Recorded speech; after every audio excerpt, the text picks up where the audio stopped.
No, you see, so he says that woman, this female species exchanged natural, what natural means is agreeable to nature, relations. So the woman, instead of having natural relationships, which is a woman and a man, they exchanged that relationship for those that are contrary to nature. And the men likewise in the same gave up natural relations with women and were consumed with passion for one another. So instead of men loving women, men started to like men. This is what was happening in times past in human history.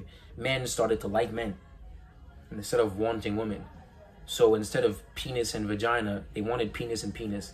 And instead of a woman wanting, she wanted, and you see where I'm going. So it's like, instead of this, they wanted this, and the woman wanted this, and the men wanted this instead of this. You see how now, of course, in your society today, you'll say, "Oh, what's the problem?" Well, but if you, it's these things are just common sensual. This common sense. It's just common sense. It's not. You don't need a degree to understand how basic. This is just basic human wisdom. Obviously, the stick goes in the hole. The hole doesn't go in the hole. The stick doesn't go in the stick. The stick goes in the hole.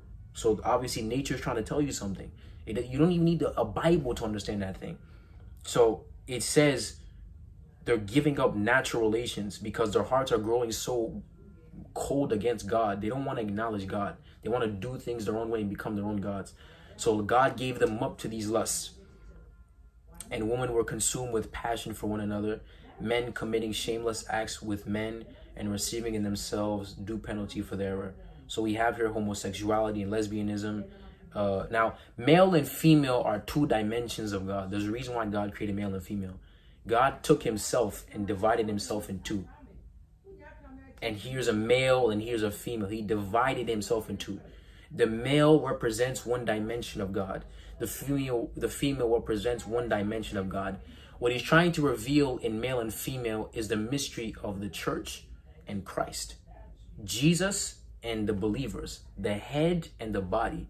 Because when these two become one, love is revealed. It's like a story of life, how God planned to be married with mankind. Mankind was unfaithful and left as the wife. And so the creation of male and female is not a random thing. He did it for a purpose. He was going to lay to, so it's like a story of life. Again, that God married man and designed himself to be married with man in the beginning. Excuse me. And man was unfaithful, wanted another husband. And God was patient with mankind, got his wife back. But in the form of Christ and the church, that Christ would be the husband, the church would be the wife. Christ would be the head, the church would be the body, and they'll come together as one. And as they would come together as one, the love of God is revealed, because love is eternal unity. You see? And so that's the purpose of sex too, as well as this male and female coming together as one. You see? It's like a puzzle piece. The head and the body come back together. But if it's male and male, it's two heads. If it's female and female, it's two bodies. You ever seen a man with two heads and no body? You ever seen somebody with two bodies and no head? It doesn't operate. Why do you think in homosexual and lesbian relationships, there's always one that's more masculine and one that's more effeminate? Because that principle is still operates there. You see, you'll never see a relationship where they're both just wildly effeminate or both just wildly masculine. You never see two gruff females, oh yeah, baby. And then you always have one that's a little more feminine.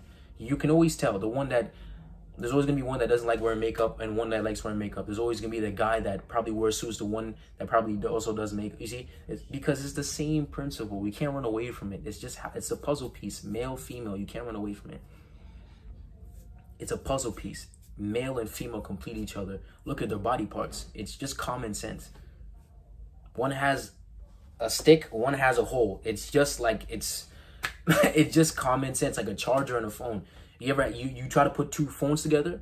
Do you try to put two chargers together? Do you ever just pick up chargers and go like this? And it's not gonna work. And do you ever try to take two phones and no, you need one charger, you need a phone. It's nature. It's not even, this is not science. This is not some intellectual, pseudo scientific babble. This is just common sense. And so,